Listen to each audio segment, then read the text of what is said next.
Okay, this is the weekly commentary, I think 8 or 9.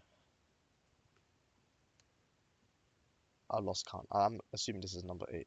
Well, this one, let's go to the daily actually. And what have we seen on the daily for the DXY? Let's just jump straight into it. No introduction this time. I'm gonna try not to go on a tangent because I feel like I always go on a tangent, but I can feel myself maybe.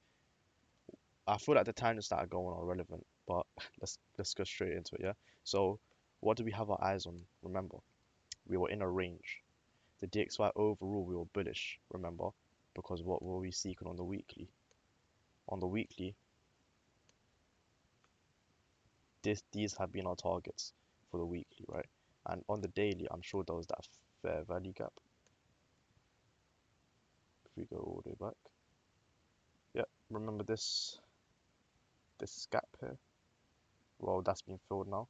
This gap from this candle, this imbalance from this wick to this wick, there was only sell side offered within the marketplace, not matched with any buy side. So what did the market go and do this time? We've matched that with buy side delivery. So that has been filled now. Now we also swept this high. These highs, they're too clean in the market. I'm assuming that we're also going to take out these highs because retail traders, they deem this as a support, resistance level. Then don't have to be completely equal, right? You see how there's rejection here, and rejection in here as well. Just think back to when, if you guys did retail trade, right? They view resistance and support as zones. So from here to this wick, right? They'll draw something like this, right? Going back into my old retail days, you'll draw something like this. You'll draw something like this, and you'll say like this is your resistance area that you want price to reject off of, la di da, and that will just get smashed very quickly in the marketplace. Let's see how the DXY traded though. So before we sponsored this big move up, what was the sponsor of this big move? It was this sweep on these relatively equal lows. Now, you guys might think, well, but this wick's up down here and this wick's up here. I know that. They don't have to be completely equal. They have to be equal enough for traditional retail traders to deem it as some sort of support level, right? As soon as I see some support level, that becomes like a bullseye. That becomes a bullseye to us, right? And I think I did mention this on the free Telegram chat that there was a sweep of 4 hour equal lows and it happened very early within the week, right? And then we had 1, 2, 3, 4, 5, 6, 7 trading days of just pure. So that's more than one whole week of just pure trading upwards. Now, where do we have to rebalance, right? We have this large imbalance. Remember, imbalance is from wick to wick. So from this wick to this wick, what was offered here? In this candle's body, from this wick to this wick, right? What was offered? Only buy side. Only buying was offered within the market. So the market needs to offer an equal opportunity of selling within this price range from this wick to this wick. So if we do see a retracement downwards, we want to see a retracement downwards within this imbalance within this candle. Now, when we say we want to see the imbalance become filled, it does not always have to fill the entire thing, right? View this from here to here as your quote unquote support zone, right? You know how, going back to what I said there, they draw like a zone? Well, you can draw a zone from here to here, and you want to expect a reaction from there, right? Because remember what I said as well? What's this? High, remember, low, yeah, low, high, lower low, higher high. What's this candle right here? This is your bullish breaker, yeah? If we don't want to do this because it's going to bring all the lines up. But if we delineate this into real time, right? These two down close candles collectively make one larger order block. Two consecutive down close candles make one order block. We have the bullish breaker, the open of the first candle of the two consecutive down candles, and we also have the imbalance within this candle, right? So look at this area right here, the open of this breaker. Just remove that. You see how the imbalance is within here. There's imbalance here, and there's also like a breaker block here. That is a very nice area for us to trade back into, right? A very nice area. So if we do have a level of retracement, this is when narrative comes in now. Yeah. Looking at next week's folders, Monday is of course a boring day. Tuesday we have USD news. We also have Euro orange folders. However, this is the money right here. These CPI, right? What is CPI? The measure of inflation, right? Wednesday, jam-packed as well, PPI. Thursday was a big one, right? Yep. Retail sales. Friday's a boring day, right? Tuesday, using this, right? What do you expect? Do you expect the large moves to start from Monday, or do you expect the large moves to start from Tuesday? From Tuesday, because what? There's economic drivers. There is a reason to push price around, right? There's a reason for the bullies to come and bully people within the market. They have no reason here. The bullies don't have no reason here. The the victims of bullying, right? They've done nothing wrong here. They haven't done anything to get the attention of the bully here. But what's these two folders doing? This is just asking for manipulation to take place within the marketplace. So what do you assume to happen, right? So if Monday now, let's build a narrative. If Monday comes quickly and fills this gap, or we see that Monday is closing in this gap, Tuesday could then what? Tuesday could then create the low of the day early, fill in the gap, touch the breaker maybe if it's willing to do that, and then the news could then push price higher. This is how you build a narrative. But however, we need Monday's trading to play out because we don't know how we don't even know how Sunday's candle's gonna open. Do you see how you build a narrative, right? You have to use everything, right? And one thing I'm gonna teach you guys is also the 20 figure, right? 99.200, 20, 50, and 80 on the DXY, also on the Euro USD and every other pair. Yeah, so we care about if it's whole number, so like 99 for example. If it's 99.2, 99.5, 99.8, and whole number figures, right? So like you see how this is really close to 120, right? What's the open of this? The high. Look, it's so close. It's 189. It's so close to 20. Those are institutional levels because the marketplace delivers liquidity and rebalances imbalances. But you have to remember one thing. Whole numbers, they're sensitive. Why? Because large transactions take place with currencies every single day. Every single day, there are large MNCs, multinational companies, corporations, if you want to use that word. And what do? They have to do large transactions every single day in currency. We're talking your Google, your Microsoft, your Apple, those MNCs, those large businesses, they operate in many countries, hence the name multinational, right? They're multinationals. Now they also have to facilitate trade, right? Everything in the market links together. It's very deep, the market. It delivers liquidity, facilitates trade, rebalances imbalances, right? So where does that happen? Well, do you want to make your last transaction or facilitate your last transaction at when the dollar is 99 point, I don't know, 775 or 49,717.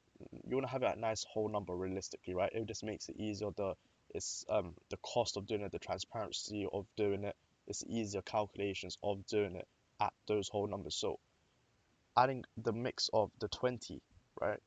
The 20 is also within this area of rebalancing. So you want to see this area of rebalancing before a move higher.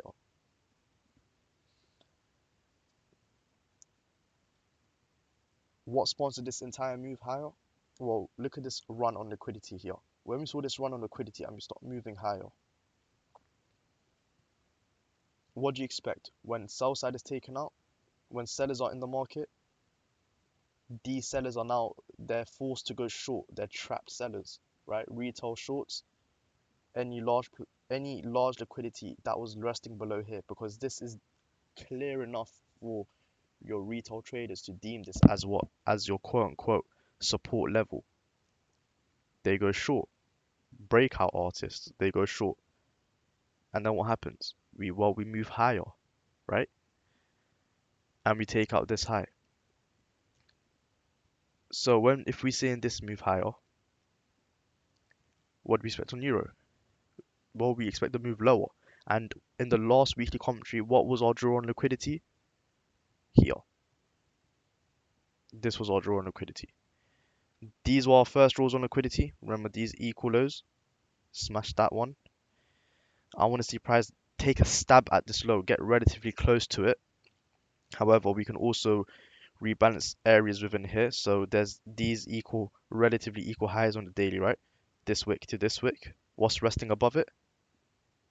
This area of imbalance is resting above of it, right? From this wick to these wicks. Yeah, the higher wick out of these two to this wick. This is an area where only sell side delivery was given. Also within here, but we want to see the willingness to trade here first. And what do you have? You have the order block as well. Also, your breaker block is within here. Do you see how we have the breaker block, the order block, and imbalance? This is something called the PDA matrix. Now, this is going to be a teacher within chapter 2, and you'll see in every price range, so from here to here, you'll see there's many things the algorithm will consider. The breaker, this could have been if this now okay, this is a question I get asked. The break and the mitigation, they look so similar. Yes, they are very similar. Very similar. This is a breaker. This candle is a breaker, not a mitigation block. Some people might think, why is that not a mitigation block? Why is that not a mitigation block? Well, what did the candles do after? They went higher than the previous high. They went higher than the previous high. Therefore, you went higher high, lower low. That's a breaker block. If these candles, if it was just this candle and this candle didn't exist, and we didn't break that high, and then we fell lower, so we didn't make the higher high, then a lower low, then that is your mitigation block. But if it went higher high, then lower low, it's your breaker block. The only difference, right? So if we go on the weekly for the euro, it's quite evident what the draw on liquidity is, right? And I think I've told you guys from the start of the mentorship, the guys that have been here for a long time, do correct me or drop me a message if I have. I'm not too sure, but I'm sure I have because this has been a target of mine for a very long time. But this has been a market maker sell model. This entire thing has been a market maker sell model. And I've called the removement of these highs, these lows, and this low here, right? So I think that we're just going to absolutely zap through this low, take this liquidity, and I think we'll start to, you know, do like a calculated move lower, right? You think this trend line is going to stay within the market? No, no chance. Now, okay. Now, if we look at the euro, right, on the daily, nice clean move lower. Let's look at the pound. Is it so clean? It's not, right? A lot of wicks. If we go down to an hourly chart, compare the two, it's very range bound, it's not very favorable to trade, right? compare it to the hour of the euro, and that is very clean sell side delivery, right? Why is that? Well, let's go back to the free content. The DXY is overall bullish. So if we're bullish on the DXY, we're bearish on euro and pound. But which one is the weaker one out of the euro and the pound? Because we want to trade the absolute weakest one out of the two to pair it against a strong dollar. Because we don't want to trade the euro if the euro is strong and the dollar strong, because euro USD will consolidate because it's strong versus strong, right? We want to find the weak one and pair it with the strong one so we get the most severe down move. So what do?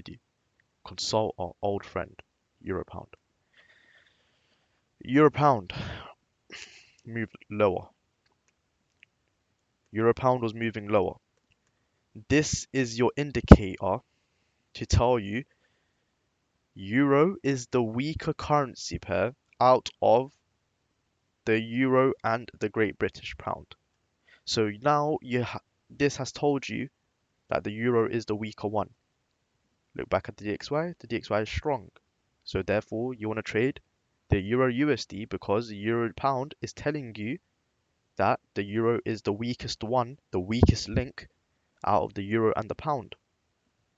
So if pound is strong relative to the euro, it's expected that the down move would not be as clean as the euro offers on the euro USD because this is the weaker one out of euro and pound. Therefore, you elect to trade the euro USD. Just to recap. So, enough of the talking. Let's get into how this week traded. Friday, Thursday, Wednesday, Tuesday, Monday. Now, these lines I've added in are the kill zones. The first one is the London Open. The second one is New York Open, London Open, New York Open, London Open, New York Open. I need to add it for this one. We'll add it when we get there. Let's go on a 15-minute chart. So 15-minute chart. What do we see? This midnight price is going to be very important to us, right? It's going to be another time of day that I'm going to tell you guys when we go to the intraday, right? You have a clean Asian range here. There's no way that these relatively equal highs are going to stay within the market. Way too clean. So what happens? Well, the build up to London session, we see the drive higher, right? We see this drive higher, and then what happens? The bell rings. It's London session. Traders get trapped long, right? They get trapped long. There's a large significant move lower, right? And then what happens? We take out the opposite end of the range, right? We take out the high here, and then we go and take out the lows here. Doesn't leave anyone in the marketplace. And then London finishes. Now, just remove these quickly. When we saw this move higher, right? Look at the energy within this move higher, right? The energy in this move higher. Look at this candle moving higher, higher, right? They're trying to take out both sides of the range. When you want to see these candles, if you are short, right? Because what is the narrative behind the reason? Before the absolute big move downwards, what is the reason? Anyone that's short here in London, right? If we go back, anyone that's short here in London, where do they place their stop loss? You know about trailing your stop loss, right? I'm assuming some of you guys trail your stop loss to break even and into some sort of profit, etc. Large institutions, right? They're aware of that. They're aware that people trail their stop losses. They will take that.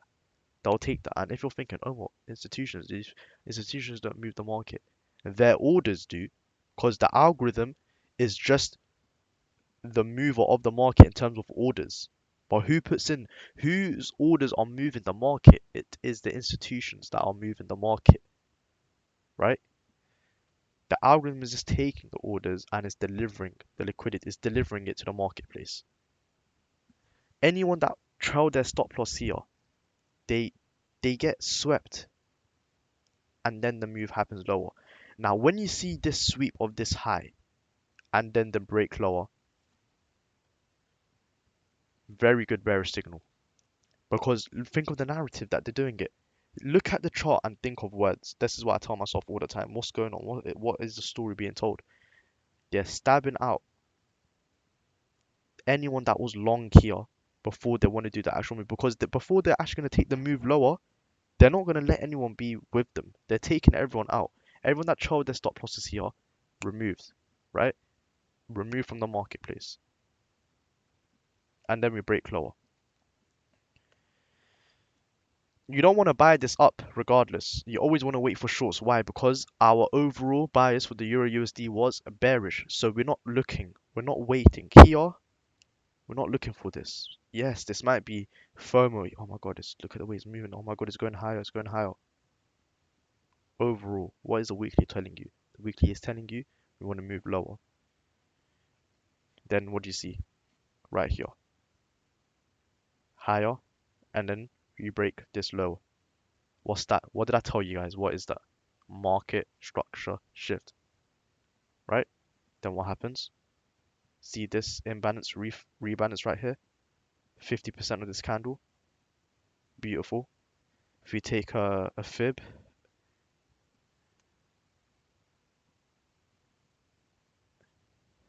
I know I don't have the OTE within my fib. I just have this because this is just how um, I view premium and discount within this. Anything above here is a premium to sell. Anything below here is a discount. We don't want to buy. We don't want to short discounts, right? We want to wait for a move higher. But of course, what's above the 0.5, the 0.62. So it's OTE. And then we move lower. Now, this is a beautiful example of the mitigation block. We move lower. Yeah, we move lower. We break this. This candle comes lower. This candle didn't, this move higher, right? This retracement higher, it didn't break this high, nowhere close to it. And then we broke lower. This candle comes in to the last down close candle, but before this move, right? That's the mitigation block. Here is the mitigation block, not a breaker block, because the high didn't exceed this high. That would make it a breaker block. And then we move lower. You get an imbalance fill. And this is prime time New York. London close.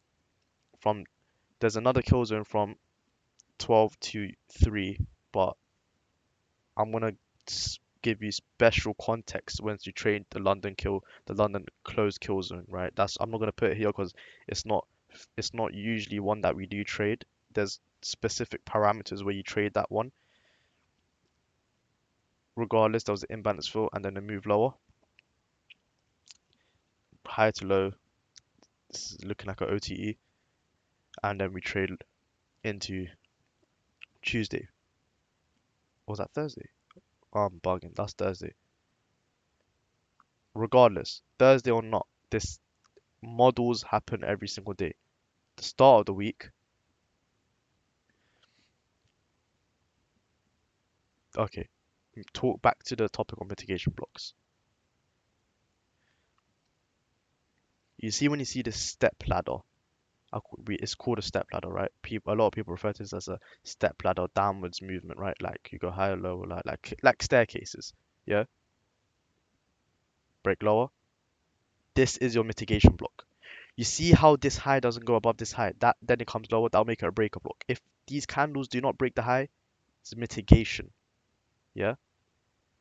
Otherwise, why do they need to mitigate the order? Because they're going long, they'll take profit above the high, right? But they're mitigating because there's not enough steam to get above here. Candles perfectly come back and respect it after the move lower, right? The move lower does stab above this mitigation's body a little bit, but your stop loss will be safe up here and trade. You see how there's always order block with the mitigation, right? Always order block with the mitigation. That's something you guys should always pay attention to, because you might be a mitigation person and you might only trade mitigation blocks. You might not want to trade the order block because it might not always come to the order block. It's always more likely to come to the mitigation block than the order block. So trading the mitigation block might offer you more trades, right? The order block might won't offer you the same amount of trades as a mitigation block because it might only come up to the mitigation block and then reject. Like you see how here it didn't get to the order block, right? Carrying on. I want you guys to look at how we trade before the London session and as soon as we get into London, what happens, right? If if we scroll this up, just look at this small up move before the start of London, right? Clears this small pool of liquidity, tiny pool of liquidity, cleared regardless. The same thing happens, right? If this was a larger range, this candle would just be larger. If this was a smaller range, the sweep will be smaller. It's fractal, right? We come lower, trade lower, and it's just overall a down day for Monday. You see how 3 o'clock, after 3 o'clock, there's nothing, right? There's nothing at 3 o'clock. Why? Because 3 o'clock is the bond market close. The bond market close is how we generate the interest rate levels within the economy. Now, when the bond market closes, essentially it's the interest rate market closing. And what is the underlying driver for the forex market? Interest rates. Interest rates close, forex market goes to bed. Now, what happens here? Tuesday's trading, right?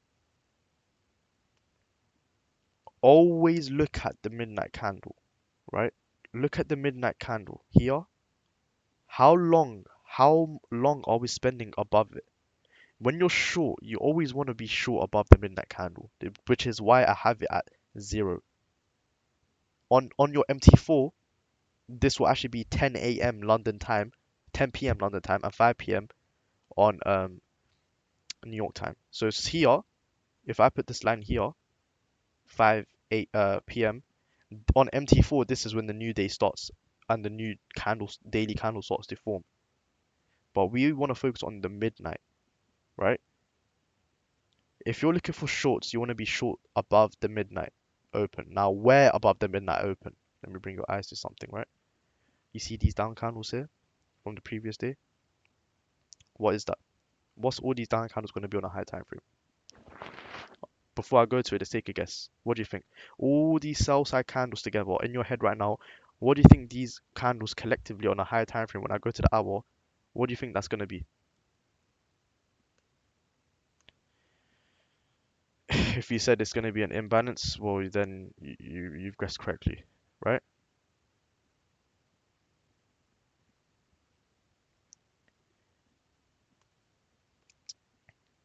This candle left an imbalance, right? Look at this. Only sell side delivery is offered within the body from this wick to this wick. Everything else is sell side. We need to pair it with some sort of buy side. So the high of the day is made within this imbalance, and then we trade lower. Go to the 15.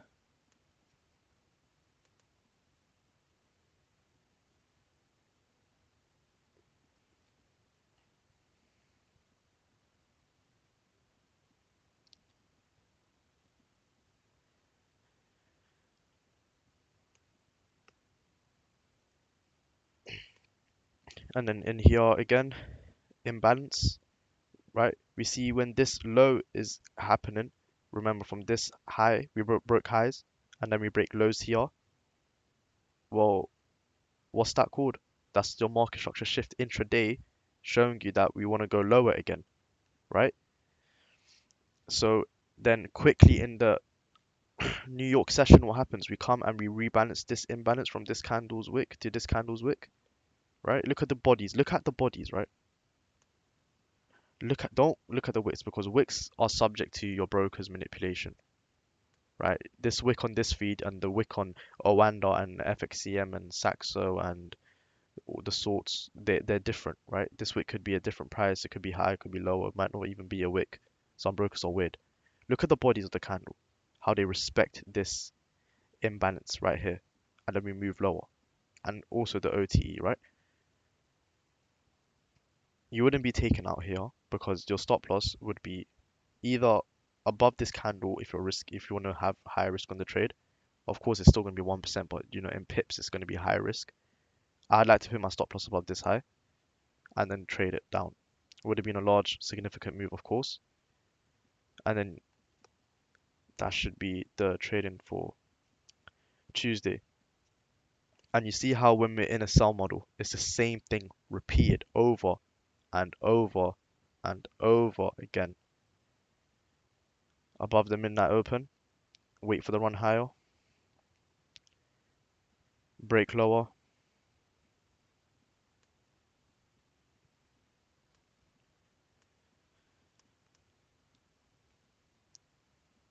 what we're trading into here.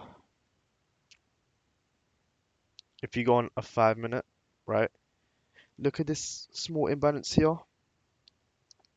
I remember on Wednesday I was actually waiting for the imbalance fill just here, right? I wanted to short above here at the 50 level, right? 0.95000.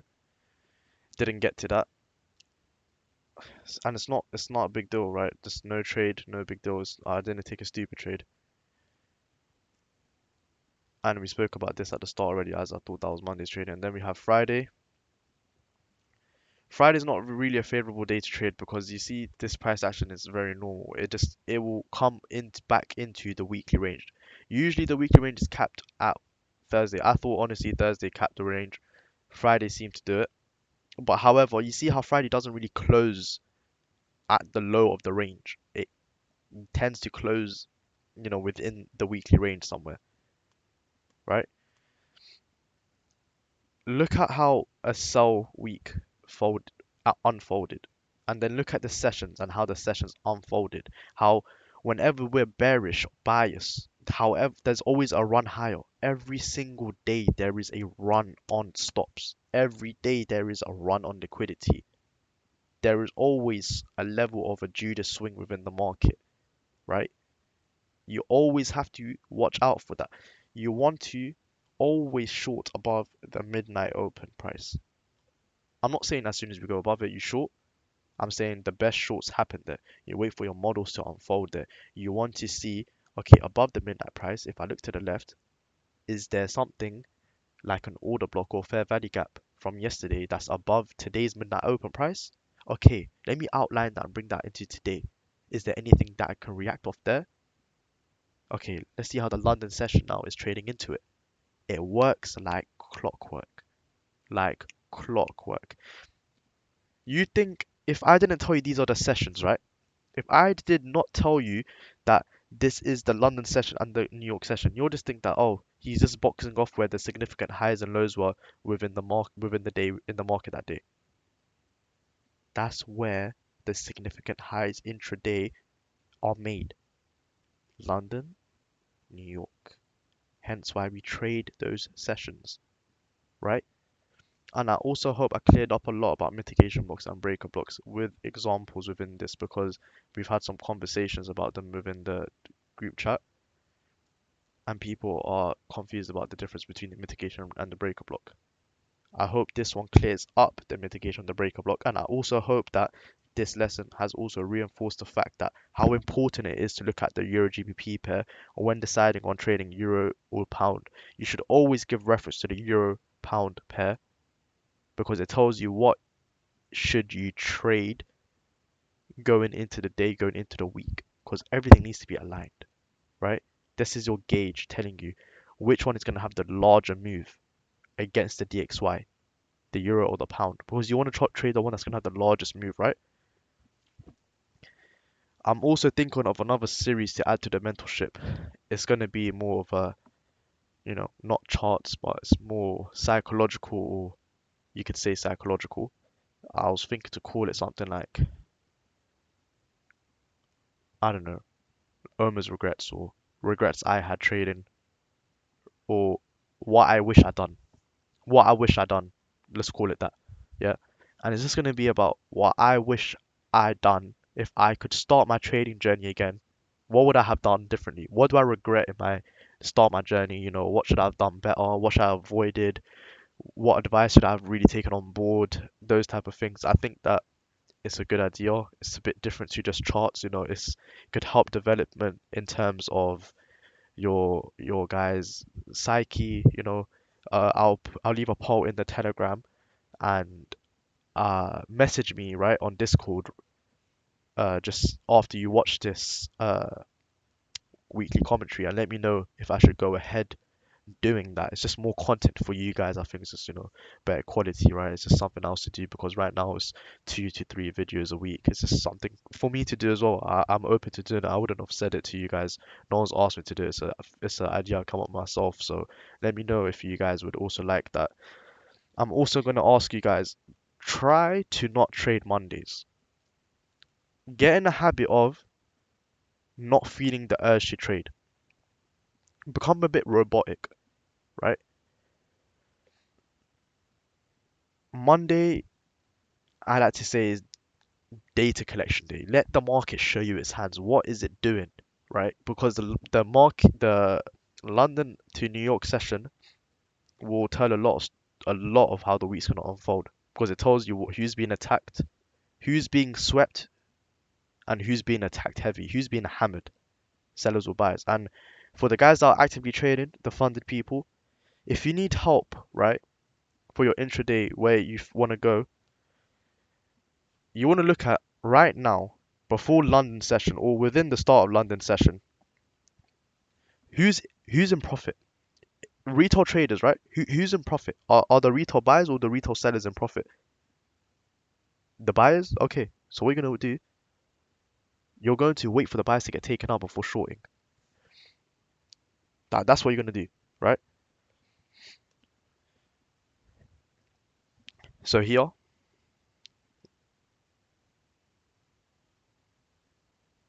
taken out.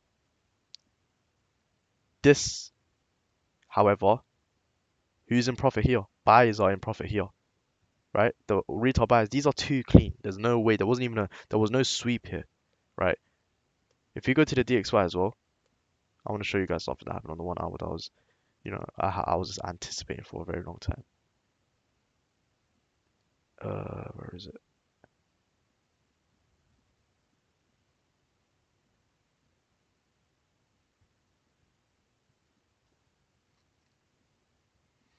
Trying to look for it. Yeah, here. You see this candle's displacement, right? What do we have? We had the fair value gap, right? The imbalance from this wick to this wick. Do you see how we're just edging closer, closer, closer, closer? We have the order block as well, which we did tap into. Stop loss would be below here. You'll be safe, right? But you see how we come and we close in the imbalance. Look at the bodies of the candle, because that's where the bulk of the orders are. The bulk of the orders are in the bodies, and look how the bodies respect the imbalance. Whenever you guys see them move here, whenever you see displacement where your bias is towards, because you don't want to see displacement downwards if your bias is bullish. It just means you're offside and then you're not ready to take. So let's say your bias is wrong, because it could happen. Happens to me. Let's say my bias is bullish, but my bias is truly wrong and the bias should be bearish. I should not then go and look for shorts because I'm not wired right now to look for shorts, right? My plan of the day wasn't to look for shorts, so I'm probably gonna, if I try to change my plan last second, well, what's gonna happen? I'm gonna be on my ass probably, right? Your bias was bullish and there was displacement. You want to see this candle get rebalanced for another long entry. So you pair that with the euro. I don't know what day it was. I think it was this day, right? And we go higher, higher, higher, fill it, and then we come lower. Things like that. You always want to have the DXY in sync with whatever, because the euro, it might not fill, the euro USD might not fill its fair value, its imbalance completely, but the DXY might. You want to see where the DXY is going to react and then look at the euro. You don't want to look at the euro then the DXY. You look at the DXY when the DXY has already filled its target, its retracement target of the imbalance, and it's starting to push higher now. It's ready to make another leg higher. You look at the euro USD. and the euro might not have to fill its imbalance completely because the dollar's done it already on the DXY. So the dollar is already to move. So regardless of the euro USD being a small little imbalance there, it's doesn't matter. The DXY is ready to move. So go in line with the DXY. Small things like that, the attention to detail is very, very key. But anyway, that's gonna be it for this week. I hope that was being cleared up of, you know, again, a reinforcement of the Euro GBP pair, the mitigation about the breaker block especially, and also please let me know about the psychology, um, what I can do different series. I'll start that for you guys. It's just gonna be me waffling, but I think it can help you guys because there's a lot of things that I can talk about because my journey, I went through it all, retail, Elliott Waves, the whole shebang, right? But until next time, and take care of yourselves, guys.